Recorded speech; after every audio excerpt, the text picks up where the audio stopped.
ତୋ ନାଁ ଶୁଣିଲେ ନା ମୁଁ ରାଗିଥିଲେ ବି ହସିଦିଏ। ଯେବେ ତୋ ନାଁକୁ ମୁଁ ଏତେ ଭଲ ପାଉଛି ତ ଟିକେ ଭାବେ ନା ତତେ ମୁଁ କେତେ ଭଲ ପାଉନଥିବି। ତୋଠୁ ଦୂରରେ ରହିବାର ମୋର ଆଦତ ନାହିଁ। ତୋ ବିନା ରହିବାକୁ ମୁଁ କେବେ ଚାହିଁନି। ମୁଁ ତ କେବଳ ତୋ ସାଥିରେ ରହିବାକୁ ଚାହୁଁଛି। ତୋ ବିନା ବଞ୍ଚିବାର ମୋର ଇଚ୍ଛା ହେଉନି। ଯେବେ ତୁ ମୋ ସାଥିରେ କଥା ନେଇ ହେଉଛି ନା ତ ମୁଁ ନିଜେ କଷ୍ଟ ପାଉଛି। ଜଣା ନାହିଁ କାହିଁ ମୁଁ ତତେ ଏତେ ଭଲ ପାଉଛି।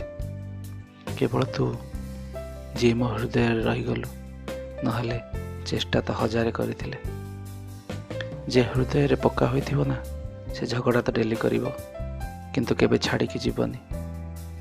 ଲୋକେ ପଚାରନ୍ତି ତୁ ତା ପାଖରେ ଏମିତି କ'ଣ ଦେଖିଲୁ? ମୁଁ କହିଲି ତାକୁ ଦେଖିଲା ପରେ ନା ଆଉ କାହାକୁ ଦେଖିବାକୁ ଇଚ୍ଛା ହିଁ ହେଲାନି। ଅପେକ୍ଷା ତ କେବଳ ସେ କରିପାରିବ ଯାହାର ଭଲ ପାଇବା ସଚ୍ଚା ହୋଇଥିବ। ଜୀବନ ତ ସେତେବେଳେ ସୁନ୍ଦର ଲାଗିଥାଏ ଯେବେ ଜୀବନକୁ ସୁନ୍ଦର କରିବା ଲୋକଟି ପାଖରେ ଥାଏ। ଫ୍ରେଣ୍ଡସ୍, କ'ଣ ଏହି ସାଇରୀ ଆପଣଙ୍କୁ ଭଲ ଲାଗୁଛି? ଯଦି ଭଲ ଲାଗୁଛି ତାହେଲେ ଏହାକୁ ଗୋଟେ ଲାଇକ୍ ନିଶ୍ଚୟ କରିବେ।